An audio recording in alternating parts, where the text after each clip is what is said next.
Vamos a leer es Primera de Pedro 5 del 12 al 14. Dice: saludos finales.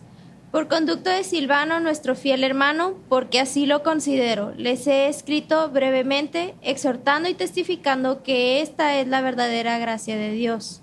Estén firmes en ella. La que está en Babilonia, elegida juntamente con ustedes, los saluda, y también mi hijo Marcos. Salúdense unos a otros con un beso de amor fraternal. Paz sea a todos ustedes que están en Cristo.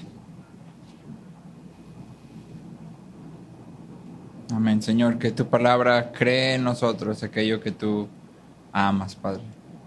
Que tu palabra nos transforme, nos renueve, cambie nuestro entendimiento, Señor, para que vivamos para tu gloria, deseemos lo que tú dices que es deseable, amemos lo que tú dices que debemos de amar, Señor, y hagamos lo que tú nos llamas a hacer. Te lo pedimos en el nombre de Jesús. Amén. Pueden sentarse.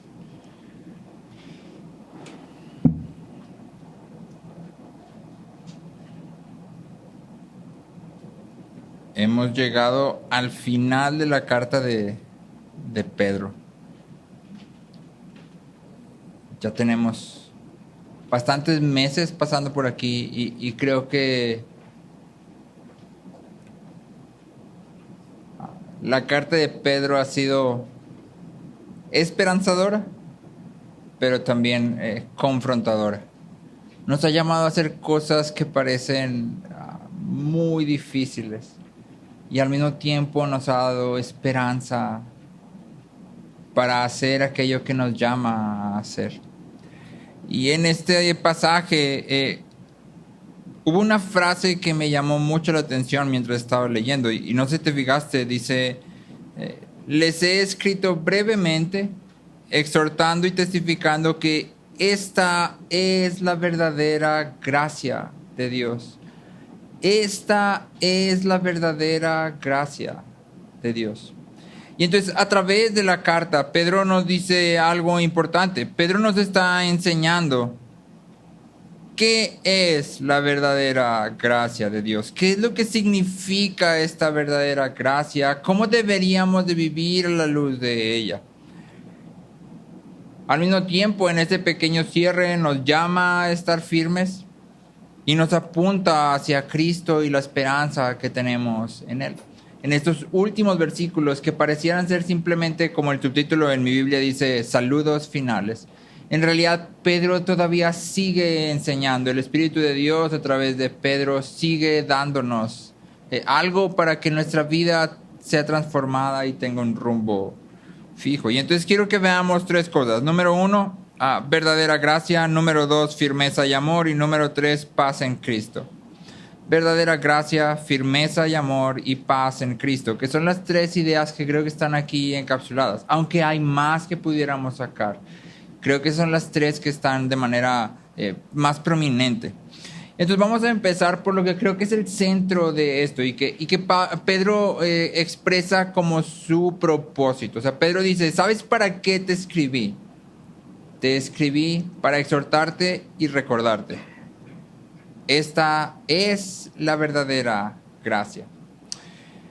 Y entonces la pregunta que debería surgir para nosotros de primera instancia es ¿qué es gracia? O sea, Pedro dice, esta es la verdadera gracia. Entonces deberíamos empezar por preguntarnos ¿qué es gracia? Gracia es una palabra que usamos como cristianos, la usamos todo el tiempo, pero muchas veces luchamos para definirla. Si te preguntaran a ti, oye, ¿qué es gracia? ¿Cómo definirías tú gracia? Que logre capturar todo lo que la Biblia enseña acerca de ella. Definir la gracia es muy importante, ¿sí? Porque hay una gracia verdadera. ¿Notas? Esta es la verdadera gracia. Y si hay una verdadera gracia, implica que hay una ¿qué? Una gracia falsa. O muchas gracias falsas, pero hay una verdadera gracia. Y entonces tú y yo tenemos que definir con cuidado qué es verdadera gracia. Y al mismo tiempo es importante porque dependiendo de nuestra definición de gracia, va a ser nuestra definición de pecado. Dependiendo de lo que entendamos que es la gracia, vamos a definir al mismo tiempo lo que es el pecado y cómo cambiamos y cómo lo vencemos. Y entonces es realmente importante para el creyente tener un entendimiento amplio, claro y profundo de qué es la gracia y cuál es la verdadera gracia. Y entonces Pedro ha testificado a través de su carta de lo que es la verdadera gracia. Deberíamos entonces preguntarnos, ok, si Pedro dice que nos ha recordado cuál es la verdadera gracia, ¿qué ha enseñado Pedro respecto a la gracia? Si Pedro dice, esto que te dije, esto de línea, define la verdadera gracia, ¿qué ha dicho Pedro de la gracia? Y me gustaría encerrar esto en dos ideas claves. En mis apuntes tenía como 8 puntos, pero dije es demasiado. Entonces voy a tratar de resumirlo en solo 2 ideas claves que creo que se presentan a través de la carta de Pedro de manera repetida en diferentes puntos. Si número 1, Pedro nos ha dicho que es Dios quien nos elige. Él nos hace nacer a una esperanza nueva mediante su palabra y Él nos guarda para nuestra herencia final. Entonces, fíjate, son 3 tiempos. Él nos elige. ¿Cuándo? Según Pablo en Efesios, desde antes de la fundación del mundo, en amor nos predestinó para adopción como hijos para sí. Tiempo pasado. Y luego dice, Él nos hace nacer por medio de su palabra una herencia nueva. Tiempo presente. Él nos hace nacer. Y luego Pedro nos dice, y Él nos guarda para la herencia que está preparada para nosotros. Tiempo futuro. Es decir, Pedro dice, la verdadera gracia pertenece a Dios de principio a fin. La verdadera gracia viene de Dios de principio a fin. Y te leo algunos versículos de Pedro. Esto es el capítulo 1, versículos 3 al 5. Fíjate. Capítulo 1, versículos 3 al 5. Bendito sea el Dios y Padre de nuestro Señor Jesucristo, quien según su gran misericordia nos ha hecho nacer de nuevo a una esperanza viva. Según su gran misericordia. Es decir, solo porque Él quiso, Él nos hizo nacer de nuevo, una esperanza viva. Mediante la resurrección de Jesucristo de entre los muertos, para obtener una herencia incorruptible e inmaculada y que no se marchitará, reservada en los cielos para ustedes. Y te acuerdas que decíamos ahí, ok, hay una herencia que está allá, pero ¿qué me garantiza que voy a llegar hasta allá? Y el versículo 5 dice, mediante la fe, ustedes son protegidos por el poder de Dios, para la salvación que está preparada para ser revelada en el último tiempo. Es decir, Dios no solo nos hace nacer, sino que a través de todo el camino Él nos protege, Él nos guarda. No es solo que nadie pueda quitarnos la herencia allá, sino que nadie puede arrebatarnos del camino que lleva a esa herencia que Dios ha preparado para nosotros. Y luego en el capítulo 2, versículos 24 y 25, Pedro dice, Él mismo llevó nuestros pecados en su cuerpo sobre la cruz, a fin de que muramos al pecado y vivamos a la justicia, porque por sus heridas fueron ustedes sanados. Ustedes andaban descarriados como ovejas, pero ahora han vuelto al pastor y guardián de sus almas. Y nota esa idea, Cristo vino y a través de su sangre somos salvados. Pero luego Pedro termina diciendo, ahora han vuelto al pastor y guardián de sus almas. Cristo es nuestro pastor y nuestro guardián. Es decir, cuando hablamos oye, ¿la salvación se pierde o no se pierde? La pregunta debería de ser, a ver, ¿quién guarda nuestra salvación? Y la respuesta de Pedro es, Cristo es el guardián de tu alma. Ok, entonces ahora contesta la pregunta. ¿Te puede ser arrebatada la salvación? Porque para arrebatarte la salvación tendrían que vencer a Cristo. ¿Sería eso posible? La respuesta es no. Somos protegidos de principio a fin. La gracia es la misericordia de Dios. La gracia verdadera, de principio a fin, es una obra de Dios. Nuestra esperanza es segura, nuestra herencia está protegida y nosotros estamos protegidos para esa herencia. Él es el guardián de nuestras almas, Él es nuestro buen pastor. Entonces, número 1, la verdadera gracia de principio a fin es la obra de Dios. Número 2. A través de la carta ha quedado claro que la gracia trae con ella sufrimiento. Sufrimiento que purifica, y que en medio de este sufrimiento tú y yo somos llamados a vivir en santidad. ¿Te acuerdas? Pedro dijo, sean santos porque su Padre es santo. Somos llamados a vivir en temor de Dios. ¿Te acuerdas que Pedro dijo, si ustedes invocan como Padre a aquel que juzga, condúzcanse con temor durante el tiempo de su peregrinación?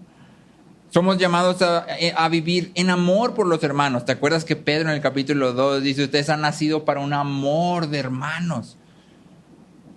Y entonces la gracia de Dios trae con ella sufrimiento. En el capítulo 5 que acabamos de ver hace unas semanas, versículo 10 dice, y después de que hayan sufrido por un poco de tiempo, el Dios de toda gracia, que los llamó a su gloria eterna en Cristo, Él mismo los perfeccionará, afirmará, fortalecerá y establecerá. Pero te fijaste, después de que hayan sufrido. La verdadera gracia es costosa. La verdadera gracia implica dependencia, sufrimiento y obediencia. La verdadera gracia implica dependencia de Dios, reconocer que todo depende de Dios, todo es su obra. Implica sufrimiento. Porque Jesús dice, si me han aborrecido a mí, los van a aborrecer a ustedes. E implica obediencia.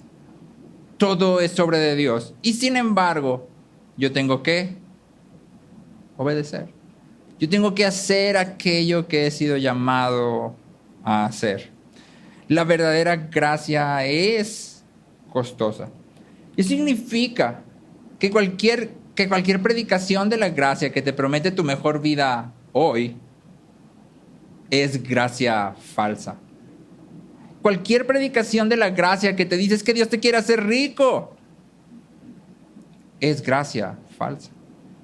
Cualquier predicación que te dice es que Dios no quiere que tú sufras ni que estés enfermo es gracia falsa. Porque ciertamente Dios ha prometido hacernos ricos. En Isaías hay una imagen de la eternidad donde dice que vamos a estar en la ciudad y que vamos a contemplar todas las riquezas y que todos los pueblos van a traer sus riquezas a nosotros. ¿Qué tan rico vas a ser? Si todos los pueblos te van a dar sus riquezas, ¿qué tan rico vas a ser? Inmensamente rico, y no va a haber enfermedad y no va a haber dolor. Pero ¿eso dónde es? En la eternidad. Yo les decía a los niños de la semana, yo no sé, no tengo idea para qué voy a querer dinero.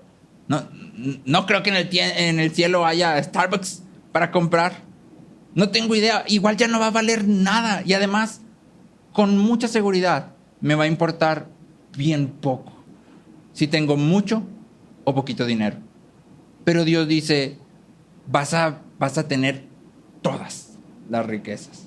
¿Cuándo? En la eternidad. Mientras caminamos por este mundo, la verdadera gracia es costosa. Es costosa. En Lucas 14 leemos que grandes multitudes seguían a Jesús.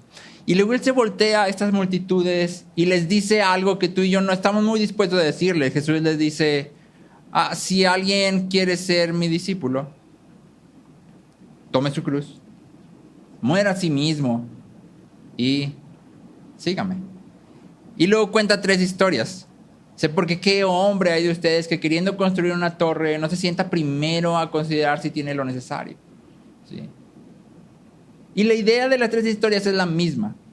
La idea es, considera el costo de seguirme. Porque la conclusión a la que Jesús llega es, así que les digo, cualquiera de ustedes que no abandone todo lo que posee, no puede ser mi discípulo. Y entonces Jesús voltea a estas multitudes y no les dice, qué contento estoy de que me sigas. No, les dice, oye, tienes que detenerte un momento y tienes que considerar cuánto cuesta seguirme. ¿Cuánto cuesta seguir a Cristo? Todo. Todo. Te quiero leer esta cita de Bonhoeffer. Es una cita larga, una cita que ya has escuchado, pero que creo que es útil recordarla. Dice, la gracia barata es la gracia sin seguimiento de Cristo. La gracia sin cruz, la gracia sin Jesucristo vivo y encarnado. La gracia cara es el tesoro oculto en el campo por el que el hombre vende todo lo que tiene. Es la perla preciosa por la que el mercader entrega todos sus bienes. Es el reino de Cristo por el que el hombre se arranca el ojo que lo escandaliza. Es la llamada de Jesucristo que hace que el discípulo abandone sus redes y le siga. Es cara porque le cuesta al hombre la vida. Es gracia porque le regala la vida. Es cara porque condena el pecado, pero es gracia porque justifica al pecador. Sobre todo, la gracia es cara porque le ha costado a Dios la vida de su Hijo. Y lo que le ha costado a Dios tanto no puede ser barato para nosotros. ¿Cuánto cuesta la gracia? Todo. ¿Cuánto cuesta la gracia? Todo. Recordaba esta historia que quiero leerte de John y Betty Stam. John y Betty Stam fueron dos misioneros que fueron a China. Se conocieron allá y se casaron allá. John tenía 26 y Betty tenía 27 cuando se casaron. Un año después nace su hija que se llamaba Helen Priscilla. Y 3 meses después de que su hija nazca, los comunistas decapitan a John y a Betty. Estos misioneros habían sido enviados por la Fundación Hudson y quiero leerte lo que la fundación escribe. Dice, nunca había sido la pequeña más preciosa que cuando la vieron por última vez en su dulzura de bebé, mientras eran llamados a la mañana siguiente para ser guiados a morir. Amarrados con cuerdas, sus manos detrás de ellos, solo con su ropa interior, y John descalzo, porque le había dado sus calcetas a Betty. Pasaron por la calle donde muchos los conocían, mientras los rojos, es decir, los comunistas, les gritaban a la gente que vinieran a ver la ejecución y los insultaban. Como su maestro, fueron llevados a una pequeña colina fuera del pueblo. Ahí, en un cúmulo de árboles de pino, los comunistas arreglaron a todos los que no querían ver y los trajeron a fuerza. Pero uno de ellos rompió el silencio. El doctor del lugar, que también era un cristiano, expresó sus sentimientos y cayó en sus rodillas y rogó por la vida de sus amigos. Enojados, los rojos lo empujaron, y cuando él siguió persistiendo, dándose cuenta los rojos de que él también era cristiano, lo llevaron prisionero para matarlo también otro día. John, volteando al líder de la banda, le pidió misericordia para su amigo el doctor. Cuando se le ordenó duramente que se arrodillara, lo que se pudo ver en la cara de John fue una mirada de gozo, de saber que la presencia invisible de Dios estaba ahí. Betty se sacudió, pero solo por un momento. Atada como estaba, cayó en sus rodillas a un lado de él, y con una rápida orden, ambos fueron decapitados. Helen, de tan solo 3 meses, había sido escondida con $10 en su mantita. Era todo lo que John y Betty tenían.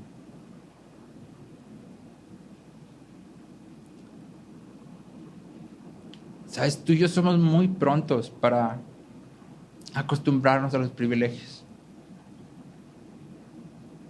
La reunión empieza a las 10:30. No, qué flojera. A las 11:30 hay que... yo llego ahí como a las 12:10. ¿Qué tiene? 12:15. Hay que leer la Biblia. Es que la empiezo a leer y me duermo. Me da mucho sueño, no sabes. Hay que amar a los hermanos. No, es que el hermano no lo conoces. Es bien difícil de amar. Y se nos olvida que la gracia cuesta todo. Todo el llamado de Cristo es ven y muere a fin de que vivas. Pero somos muy rápidos para caer en la comodidad y olvidarnos del costo de la gracia. Y tenemos que tener cuidado, porque Pedro es claro. Hay una gracia verdadera y hay una gracia, o muchas gracias, falsas. ¿Qué gracia estamos viviendo? ¿Cuál es la gracia que estamos abrazando? ¿Una gracia perezosa y cómoda, que no está dispuesta a sacrificar más que algunas cositas pequeñas? Pero no me toques las cosas importantes. No, mi sueño ese no me lo toques porque es que yo, no sabes, yo cuando no duermo ando pero bien mal. No, en mi casa esa no, porque es que yo mi casa la limpio todos los días y me gusta que esté así. ¿Qué gracia estamos abrazando? No, es que mi personalidad no da para eso, de verdad. Es que yo ya sé que tengo que convivir con los hermanos, pero es que no sabes, a mí se me dificulta mucho. ¿Qué gracia estás abrazando? Porque la gracia verdadera cuesta todo. Pedro dice, capítulo 1, versículos 13 al 17. Por tanto, preparen su entendimiento para la acción. Sean sobrios en espíritu, pongan su esperanza completamente en la gracia que se les traerá en la revelación de Jesucristo. Como hijos obedientes, no se conformen a los deseos que antes tenían en su ignorancia, sino que así como aquel que los llamó es santo, así también sean ustedes santos en toda su manera de vivir. Porque escrito está, sean santos porque yo soy santo. Y si invocan como Padre a aquel que imparcialmente juzga según la obra de cada uno, condúzcase con temor durante el tiempo de su peregrinación. Puesto que en obediencia a la verdad ustedes han purificado sus almas para un amor sincero de hermanos. Ámense unos a otros entrañablemente de corazón puro. ¿Cuesta mucho levantarse temprano? Sí, cuesta un chorro, muchísimo. A mí me cuesta montones. Pero ¿sabes qué? La gracia me llama. Dios ha manifestado tal bondad que yo no tendría cara para decirle, Señor, no, es que está bien difícil levantarse temprano. ¿Cuesta mucho convivir con otros hermanos? Sí, a algunos más que a otros les cuesta. Pero Dios ha manifestado tal bondad que la respuesta debería ser, Señor, si tú, eso es a lo que me llamas, eso voy a hacer. Aunque me cueste, eso voy a hacer.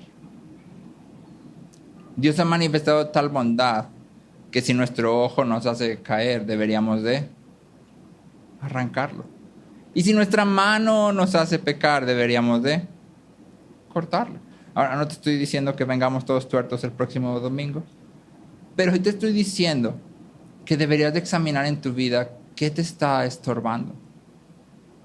¿Qué te está estorbando? ¿Qué está distrayendo tu atención de lo que es realmente importante? ¿Qué está robando tu tiempo? Porque el tiempo es limitado. De lo que realmente Dios nos está llamando a hacer. ¿Qué está robando tus fuerzas? Porque nuestras fuerzas también son limitadas. ¿Qué gracia estamos abrazando? Ante la pregunta, ¿qué es gracia? Y a la luz de todo lo que Pedro ha dicho, tú y yo respondemos, la gracia es la bondad de Dios que se extiende para salvarnos. Y recuerda aquí dijimos, ¿te acuerdas? Si alguien nos pregunta, ¿eres salvo? La respuesta completa y total es, sí, Cristo me ha salvado.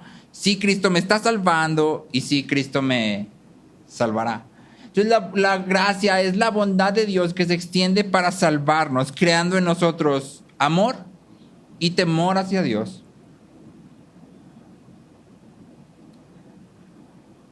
Esperanza y santidad en nosotros. Y amor por los hermanos. Temor y amor hacia Dios. esperanza y santidad en nosotros y amor por los hermanos.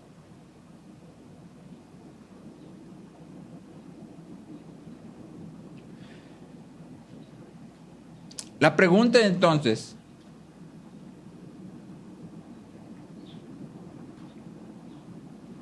¿está siendo tu vida crecientemente, progresivamente marcada por amor y temor de Dios, por santidad y esperanza, por amor a los hermanos? Porque la verdadera gracia produce esto en nosotros. Recuerda, hay una sola verdadera gracia. Y Pedro la ha delineado para nosotros. En segundo lugar, en estos versículos, Pedro habla acerca de estar firmes. Él dice, les he escrito acerca de la verdadera gracia.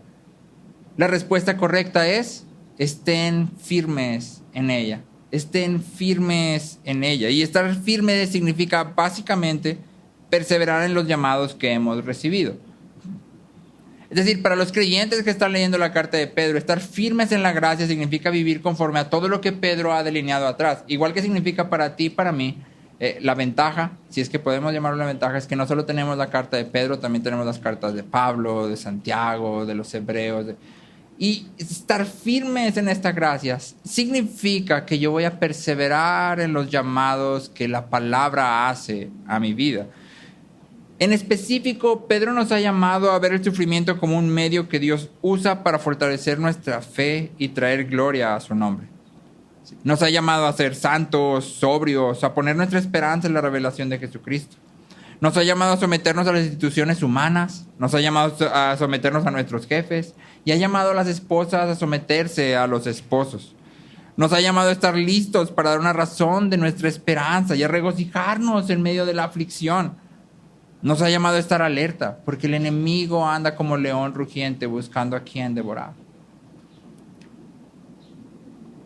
Pedro no nos llama a salir de la cultura en medio de la cual estamos, aun cuando somos rechazados por ella. No nos dice, váyanse a vivir aislados y creen una comunidad de cristianos, sino que más bien Pedro nos dice, ustedes deben de saber lo que creen.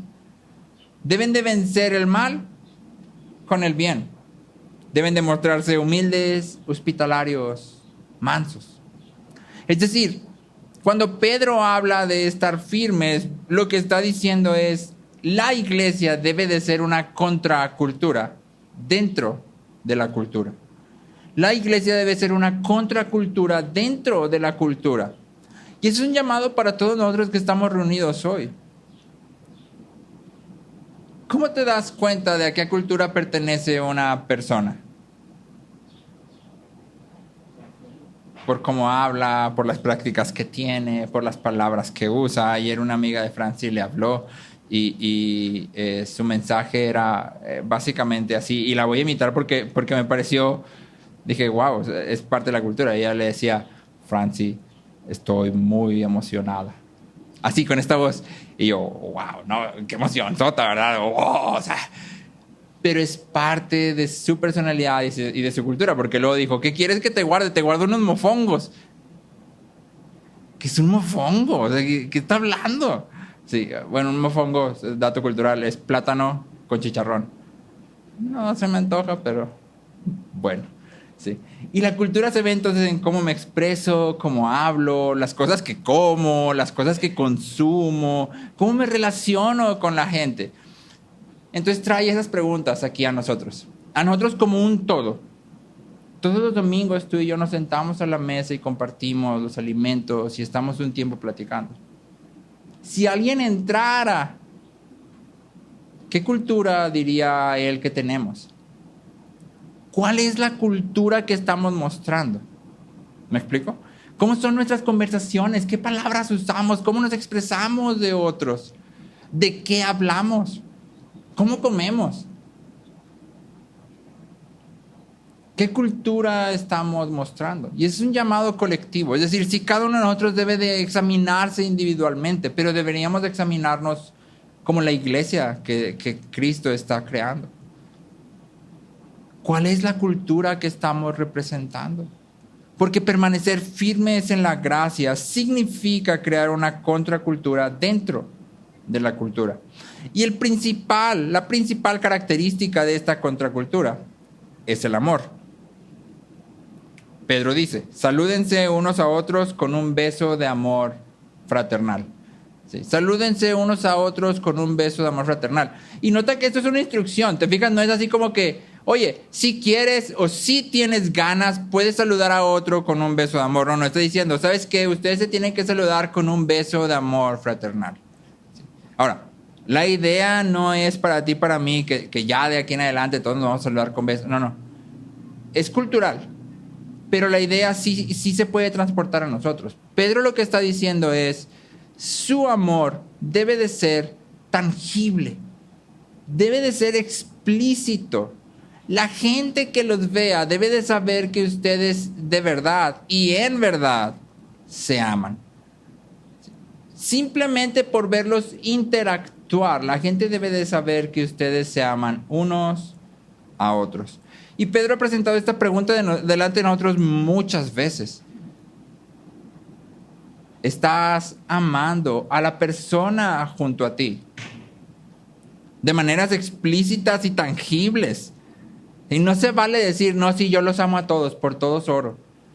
Qué bueno que ores por todos, yo espero que lo hagas.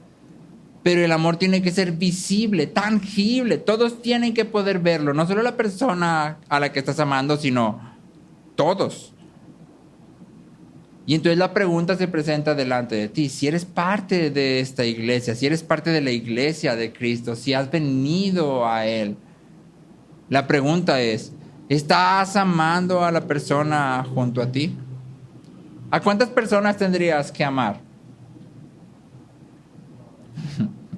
A todos los que estamos aquí por lo menos. Ya son bastantes. Pero todo lo que Dios demanda, Dios da. Si Él lo pide es porque podemos hacerlo. Y puedes hacer preguntas sencillas, simples. En esta semana, ¿a cuántas de las personas que están aquí a tu alrededor le marcaste? ¿Le escribiste? ¿Visitaste? En esta semana, ¿a cuántas personas te extendiste y les preguntaste, oye, ¿cómo estás? Aparte de bien, porque la primera respuesta siempre es bien. Aparte de bien, ¿cómo estás? ¿A cuántas personas has mostrado hospitalidad? Oye, ven a mi casa, vamos a platicar. No hay ningún plan. No voy a cocinar porque no tengo mandado, pero tú vente a mi casa. ¿A cuántas personas estás amando? Nuestro amor debe de ser visible, tangible, explícito. Pedro dice, ámense fraternalmente, de un corazón puro. Dejen la malicia, el engaño, la hipocresía, la envidia, la calumnia. Sean de un mismo pensar. Ámense tiernamente, humildemente. Muestren hospitalidad. Usen sus dones para servir a otros. Revístanse de humildad. Pablo menciona aquí a dos personas. Pablo menciona a Silvano, que seguramente fue la persona que llevó la carta de Pedro desde donde Pedro está hasta esta iglesia en Asia. Y menciona a Marcos, que es el escritor del Evangelio según Marcos. Y menciona al mismo tiempo a la iglesia que está en Babilonia, es decir, la iglesia que está en Roma. Y estas menciones no son simplemente añadiduras ahí al final, así como que, ay, mira, ahorita estoy escribiendo y aquí está Silvano y Marcos y ya me acordé de dejarlos a punto. Sino que Pedro está diciendo, tienes que darte cuenta de algo. El cristianismo se vive en comunidad. El cristianismo se vive en comunidad. Servimos juntos, sufrimos juntos, cargamos las cargas unos de otros. Nos necesitamos unos a otros para perseverar, para crecer, para dar fruto. Si no estamos viviendo en dependencia, y note esa palabra, en dependencia de otros, o si no estás derramando tu vida hacia otros, este es un buen día para comenzar a hacerlo. Porque no es algo opcional. La Biblia nos llama y estamos diciendo, hay una verdadera gracia y la respuesta a esa gracia es estar firme en ella y estar firme en esa gracia implica vivir en dependencia de otros y derramar nuestras vidas hacia otros. ¿Cuánto de tu tiempo lo pasas sirviendo a los demás? ¿Cuánto de tu tiempo lo inviertes sirviendo a los demás? Y ojo, porque quiero ser específico. Primeramente a los de esta congregación. Porque a veces somos muy rápidos para servir a la gente que está afuera, porque es más fácil a veces servir a gente a la que no tienes que ver todo el tiempo. Pero la Biblia nos llama, si has sido plantado aquí, si Dios aquí te ha puesto por esta temporada, aquí es donde deberías de empezar a servir a los que están a tus lados. Es bueno servir a los demás, pero deberías de empezar por estos que están aquí. Examina tu semana, examinemos nuestra semana y nuestro día. ¿Estamos realmente amando a los que Dios ha puesto a nuestro alrededor? Por último, Pedro se despide de una manera que parece normal. Tú y yo lo leemos y decimos, bueno, pues es una despedida clásica, ¿no? Pase a todos ustedes que están en Cristo. De hecho, hay algunas congregaciones que se saludan y se despiden así. Paz de Cristo, ¿no? Y es normal. Pero considera lo que las personas están pasando. Están viviendo rechazo y persecución. Y viene una persecución todavía más atroz. Están en medio de la aflicción y del dolor. Y Pedro está escribiendo para que sepan qué hacer. Y termina diciéndoles paz. Sí. Imagínate, para los que son papás, que tus dos hijos están peleando, están gritándose y la pelea así más atroz que has visto y todo. ¿Sí? Y ya se van a tirar puñetazos y tú llegas y les dices, pase ustedes, hijos, y te vas. ¿Qué pasaría? Seguramente serías totalmente ignorado, ¿ah? ¿Sí? Ya después de que haya pasado el pleito van a decir, oye, ¿qué dijo mi papá o mi mamá cuando pasó? ¿Sí? Y entonces cuando tú consideras que Pedro aquí está diciendo paz a ustedes en Cristo, en medio de toda la aflicción, debería ser que nos detuviéramos y decir, oye Pedro, pero ¿de qué estás hablando? ¿Cómo esperas tú que tengamos paz en medio de todo lo que estamos viviendo?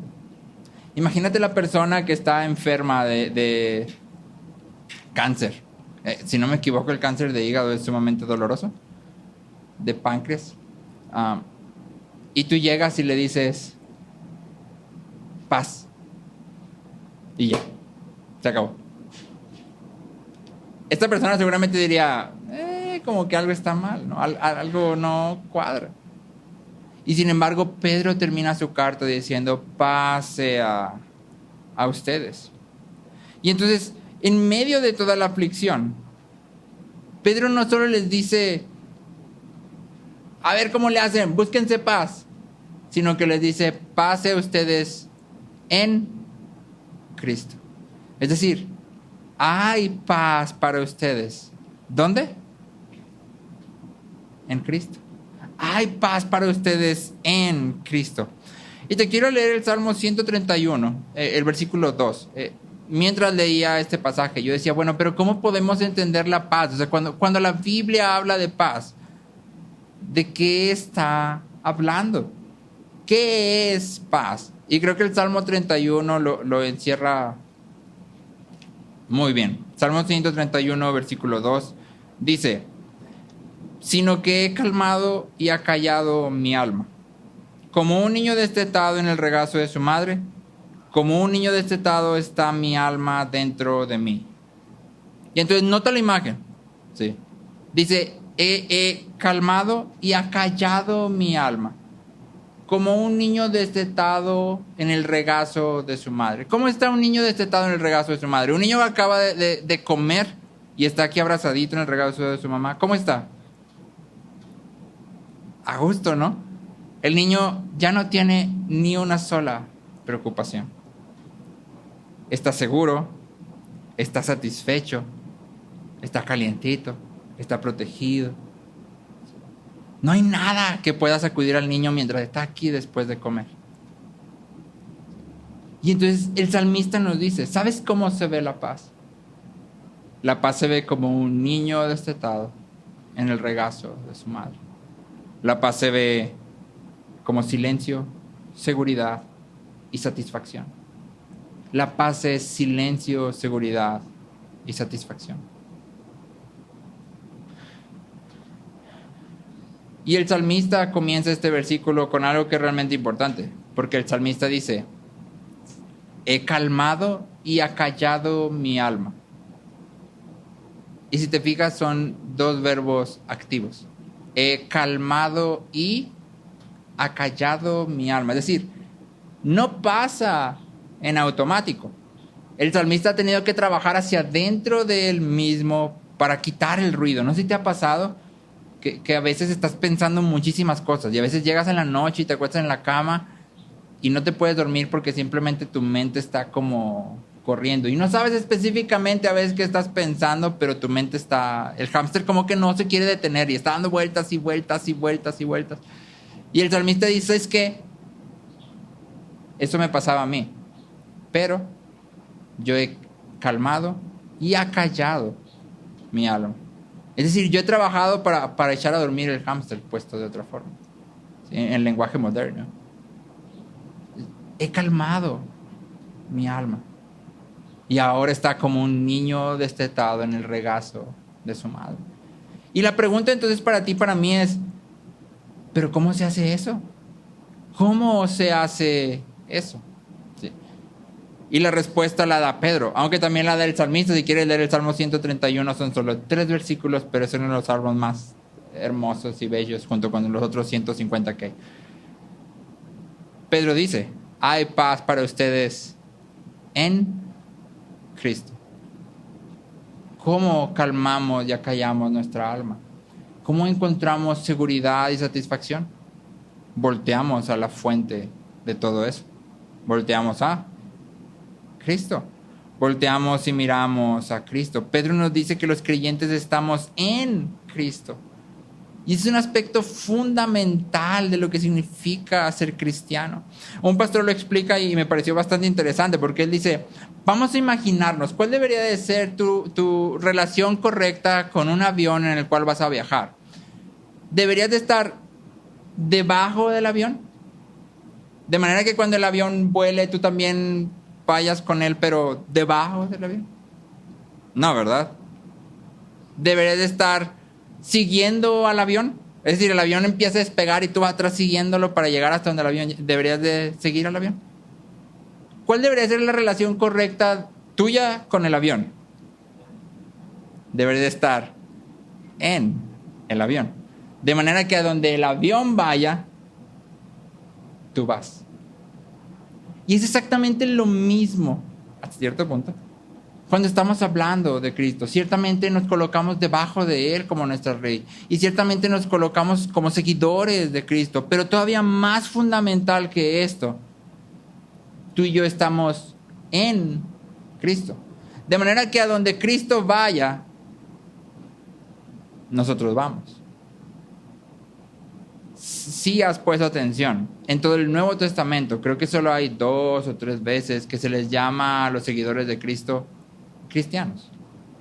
En todo lo demás, siempre que alguien se quiere referir a los cristianos, dice los que están en Cristo. Los que están en Cristo. Esa es la característica más definitiva, más explícita, más importante, más fundamental del creyente. El creyente está en Cristo. De manera que a donde Cristo va, el creyente va.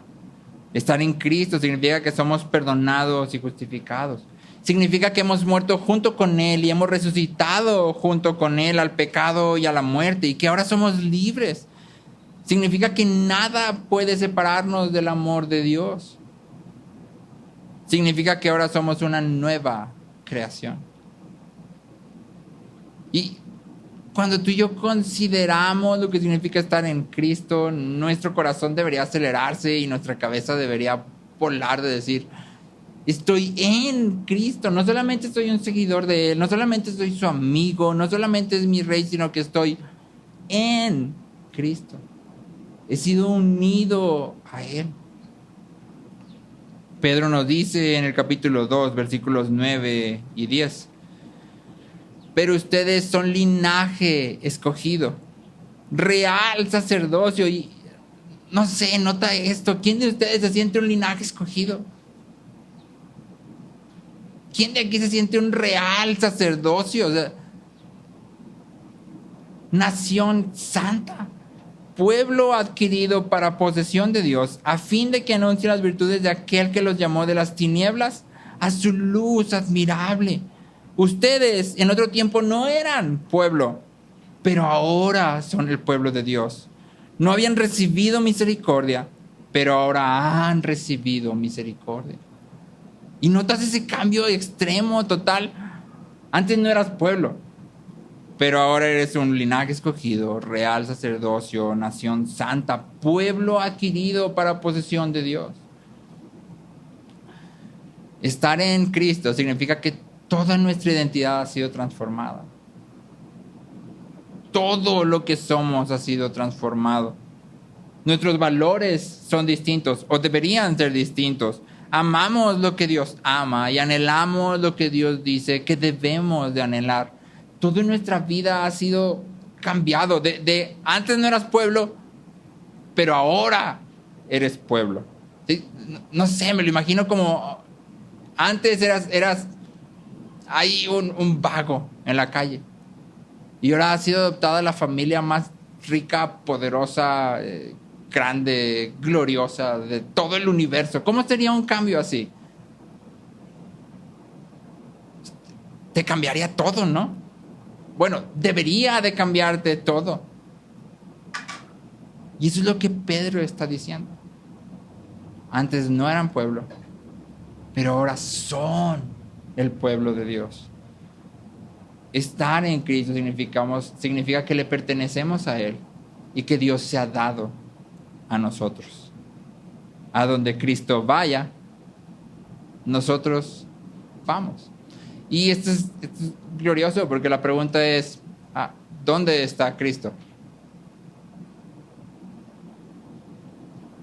¿Dónde está Cristo?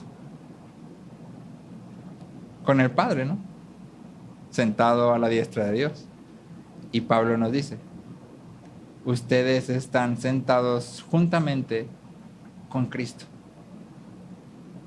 Donde Cristo está, nosotros estamos. A donde Cristo va, nosotros vamos. Y claro que lo seguimos y lo obedecemos y lo amamos. ¿Cómo no lo vamos a amar después de todo esto que Él ha hecho en bondad? Pero nuestra vida es primera y mayormente transformada. No porque lo seguimos, no porque nos sometemos a Él, sino porque estamos en Él. Hemos sido unidos a Él. Y entonces la pregunta para ti y para mí al terminar la carta de Pedro, la pregunta más, no puedo decir la más importante, pero tal vez la pregunta que está brincando de las páginas de Pedro todo el tiempo es, ¿cómo estás viviendo? ¿Cómo estás viviendo? Porque Pedro le escribe esta carta a los exiliados elegidos, aquellos que han sido rechazados por el mundo y amados por Dios, aquellos que no se adaptan a esta cultura, que no tienen nada que ver con esta cultura, cuyos valores, amores, deseos, anhelos son totalmente distintos. Y luego los llama a vivir en medio de la cultura, glorificando a Dios.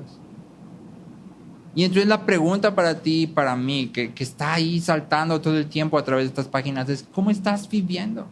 ¿Estás viviendo realmente como un exiliado elegido? ¿Estás realmente permaneciendo firme en la verdadera gracia? ¿Estás corriendo a encontrar satisfacción y seguridad en Cristo? La vida cristiana se vive en Cristo. Y Pedro delinea lo que es la iglesia de manera general, Usando las palabras de Pedro, podríamos decir que la iglesia es una comunidad de exiliados elegidos que se mantienen firmes en la verdadera gracia de Dios. La iglesia es una comunidad de exiliados elegidos que se mantienen firmes en la verdadera gracia de Dios. La pregunta es, ¿te describe esa definición a ti?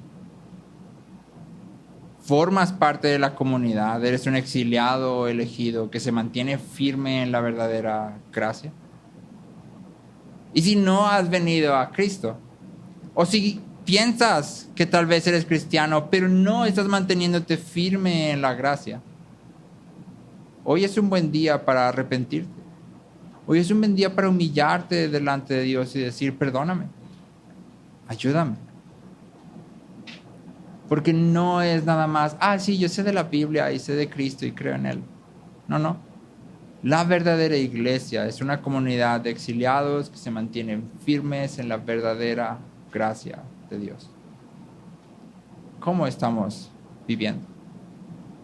Si hay algo que debamos de corregir, gracias a Dios tenemos vida, lo cual significa que este es el momento ideal para arrepentirnos y recapacitar lo que estamos haciendo.